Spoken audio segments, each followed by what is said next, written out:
Assalamualaikum warahmatullahi wabarakatuh. Selamat pagi untuk mahasiswa semuanya.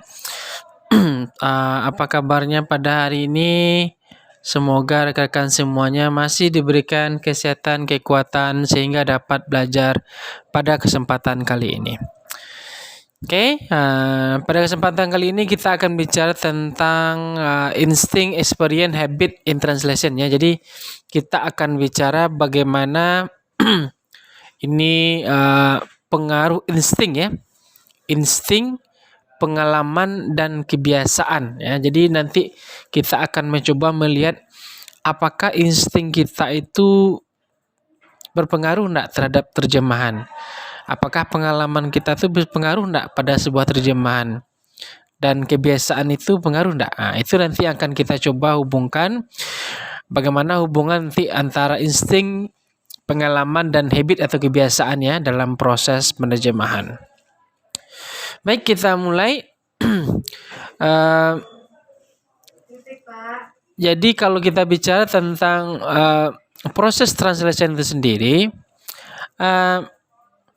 what this process model of translation suggests in Peirce's theme, then it's that novice translator begin by approaching a text with an instinctive sense that they know how to do this. They will be good at it. That it might be fun. With their first actual experience, a text that they realize they don't know how to proceed, but then abductive guess anyway, soon are translating away. Jadi mari kita lihat ya.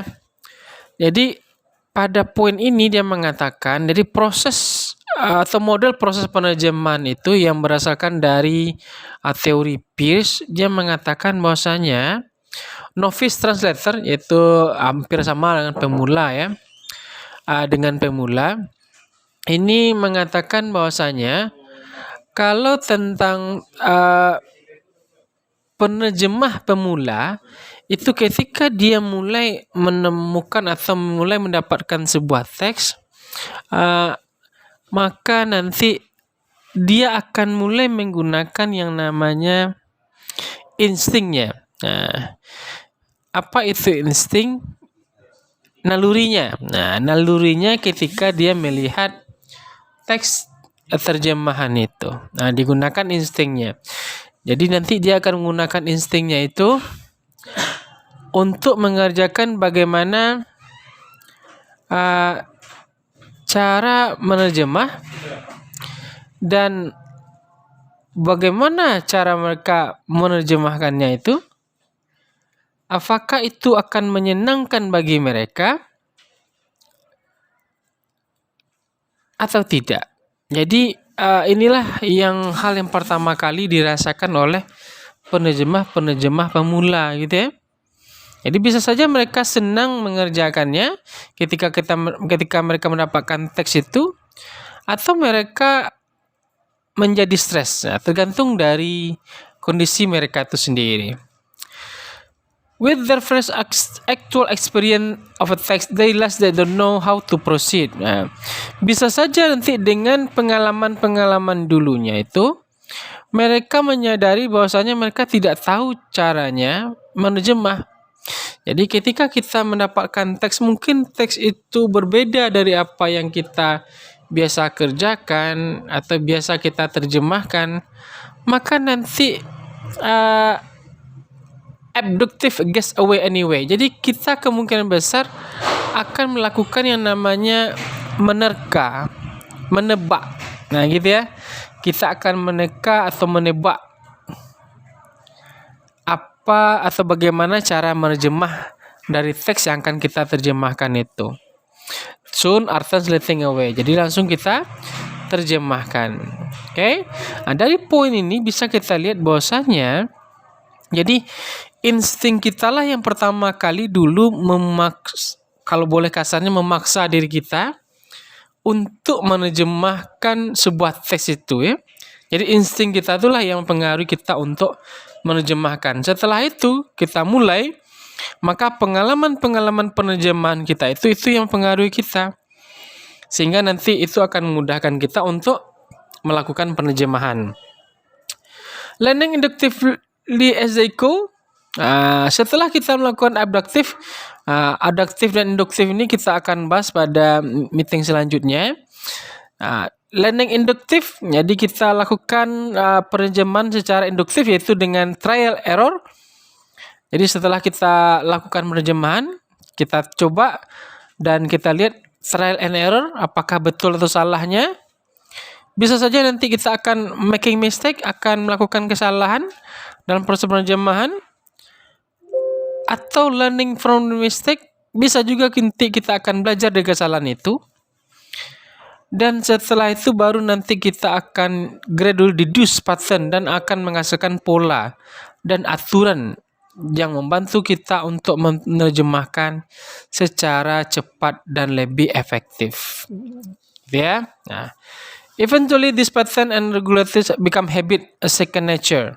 Jadi setelah insting kita bekerja dan kita melakukan proses penerjemahan melalui pengalaman-pengalaman kita, dan kita mengerjakan terjemahan itu mungkin nanti akan ada salah, ada koreksian gitu ya, ada perbaikan, wajarlah seperti itu.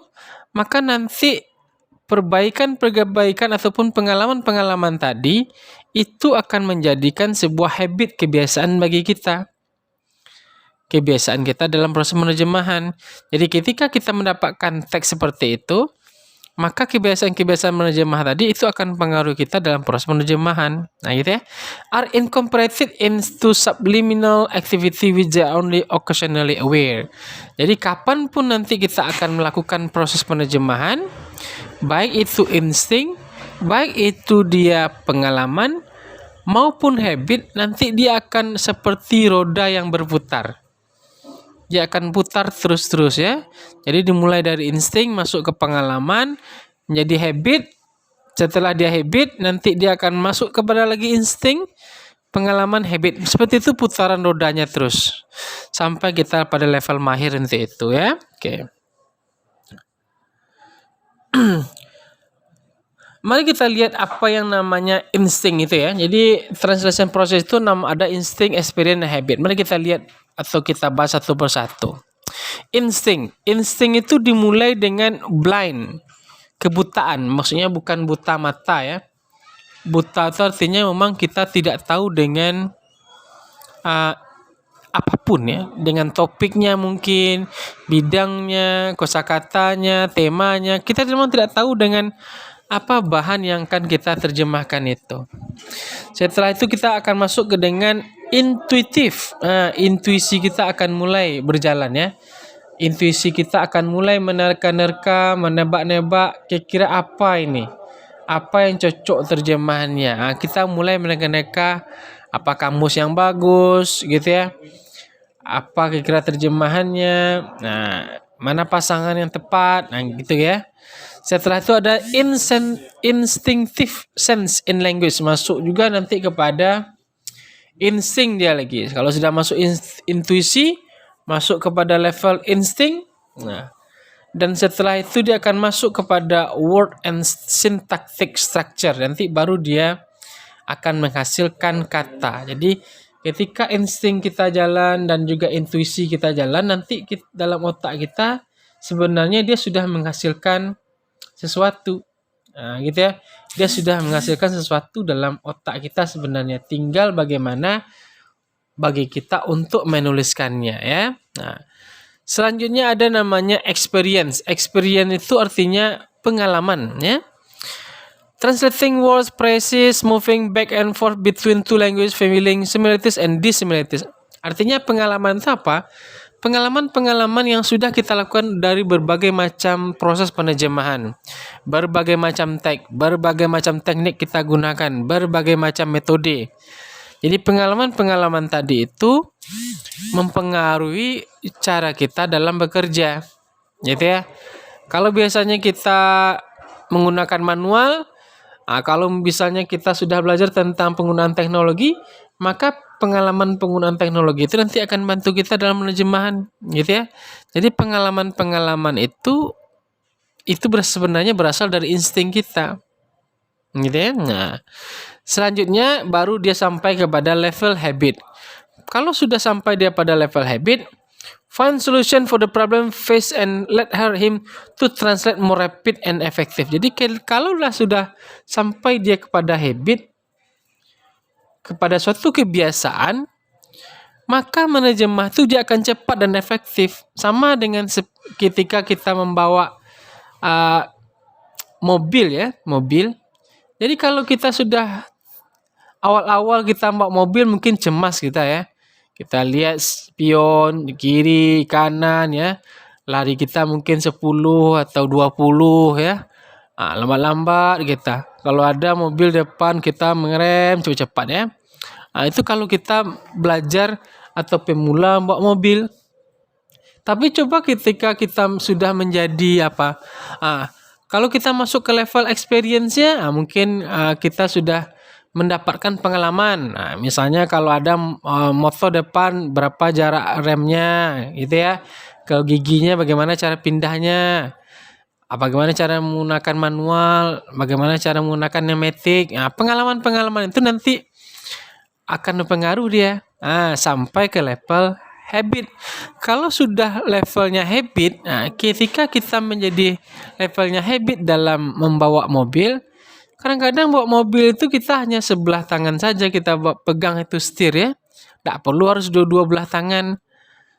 Gitu ya. Kadang-kadang ketika kita belok itu tidak perlu terlalu fokus untuk melihat kaca spion ya. Karena kita bisa merasakan ya ketika mau berhenti itu kita terasa sama kita berapa jauh jaraknya lagi ya. Kita ketika untuk memotong atau menyalip mobil di depan kita tahu rasanya itu bisa enggak kita salip? Yakin enggak kita salip? Bisa atau tidak? Terasa bagi kita. Itulah yang namanya habit tadi. Jadi kalau sudah levelnya habit kita menerjemah, itu enggak akan ada begitu masalah yang berat lagi. Karena itu sudah terbiasa bagi kita untuk mengerjakannya. Oke, nah ada juga beberapa tipe-tipe daripada penerjemah itu sendiri ya.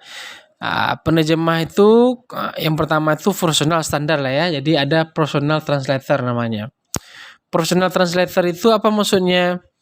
For whom many highly advanced problem solving process and technique have become second nature, occurring rapidly enough to enhance especially freelancer income subliminally enough that is not necessarily able to articulate those process and technique to others and even perhaps herself or himself. Jadi namanya profesional jelas lah ya. Kalau profesional itu dia sudah ahli dalam segala kan. Ahli dalam teknologi, ahli dari mencari jalan keluar, ahli dia ya semuanya ahli lah kalau profesional itu ya. Udah tahu dia semuanya ya. Levelnya kalau dia ahli itu sudah level habit dia menerjemah itu. Bukan lagi pada level insting ya. Levelnya sudah habit. Gitu ya. Nah, kalau tipe yang kedua itu ada yang tipe penerjemah itu namanya learner. Masih pembelajar lah dia ya. Who not only confront and must solve new problem. Jadi kalau orang-orang yang baru menerjemah ini, dia kadang-kadang harus melawan dulu ya, confront. Dia melawan batinnya kadang-kadang ya. Harus diterjemahkan enggak nih? Susah rasanya nih. Dia melawan instingnya sendiri ya. Berkelahi dia dengan dirinya sendiri. Kadang-kadang dia menemukan masalah baru ya. Rupanya susah nih rupanya teks ini terjemahkan ya. Pusing dia jadinya. Karena memang dia tidak tahu gitu ya. Karena dia belum mengalami, tidak ada pengalamannya, gitu ya. But actually thrives on such problems and novelties ensure variety, growth, interest, and enjoyment. Tapi nanti ketika dia menyelesaikan misalnya masalah-masalah baru, pengalaman-pengalaman tadi, dia akan menemukan hal yang baru, hal-hal yang beragam ya. Kemampuannya akan terus tumbuh, minatnya akan terus meningkat, dan dia akan mulai merasakan nyaman dalam proses menerjemah. Jadi wajar saja ketika teman-teman masih levelnya penerjemah pemula ya, ketika otak kita misalnya malas untuk menerjemah, rasanya susah sekali ya, wajar lah, itu namanya penerjemah pemula ya. Tapi teman-teman harus melakukannya dengan rutin, harus mendapatkan pengalaman untuk itu. Kalau tidak sampai ke level sana, nanti juga tidak akan bisa menerjemah itu sampai ke level habit. Untuk mencapai level habit itu tangga-tangga seperti itu harus kita lewati. Maka belajarlah untuk itu. Belajar terus belajar dan jangan sampai kita bosan dan berhenti pada level experience saja. Oke. Nah, dan ini yang terakhir, ini adalah bentuk dari subliminal state dan conscious analytical state. Ini masih bagian dari tipe-tipe dari penerjemah ya. Jadi ada yang tipe penerjemah itu namanya dengan subliminal state. Subliminal state itu artinya apa? The translator isn't even thinking when doing translation nih. Jadi ketika dia sudah level subliminal state, level penerjemah itu, dia tidak ada lagi berpikir-pikir ya, tidak ada dia menggunakan kamus-kamus lagi. Dia ketika dia bacanya teks itu langsung dia terjemahkan saja. Dia ketik saja langsung. Ya, itu saking pintarnya ya. Tahu kok dia dengan kosakatanya, bidangnya. Tidak lagi dia menemukan kesulitan-kesulitan dalam melakukan proses penerjemahan. Sudah nyaman dia untuk itu. Dan dia sudah sampai levelnya habit untuk itu. Oke, jadi enjoy dia melakukan penerjemahan itu. Itu namanya yang subliminal state. Dan yang kedua sama seperti tadi ya, yang pemula tadi. Conscious analytical state. Translator can finish difficult job. Nah, ada juga yang namanya penerjemah-penerjemah ini yang menyelesaikan pekerjaan-pekerjaan yang sulit. Jadi setiap ada tahapan lolos, itulah dia. Oke, jadi dia menyelesaikan tahapan-tahapan penerjemahan dengan baik ya. Nah, jadi dia masih menemukan kesulitan-kesulitan dan dia berhasil untuk menyelesaikannya. Tapi kalau yang subliminal state itu dia sudah tidak ada lagi yang sulit bagi dia ya. Dia sudah sampai levelnya habit, kebiasaan ya, habit, kebiasaan, dan dia merasa sudah nyaman untuk itu. Oke, tidak ada lagi yang difikirkannya. Jadi ketika dia baca teks terjemahan langsung dia terjemahkan. Tapi kalau yang conscious analytical state, dia walaupun dia masih bisa merasakan hal yang sulit gitu ya, teks yang agak susah dimengerti, tetapi dia mampu menyelesaikan pekerjaan-pekerjaan yang sulit itu bagi mereka dan bisa mereka selesaikan dengan baik ya. Oke, kira-kira itulah topik kita untuk hari ini tentang pentingnya antara insting, pengalaman dan habit di dalam proses penerjemahan ya. Mudah-mudahan teman-teman ya, walaupun sekarang masih levelnya insting, sudah sampai kepada level experience, cobalah tingkatkan terus sampai ke level habit ya, menjadi kebiasaan. Mudah-mudahan teman-teman tercerahkan untuk itu. Oke, see you. Assalamualaikum warahmatullahi wabarakatuh.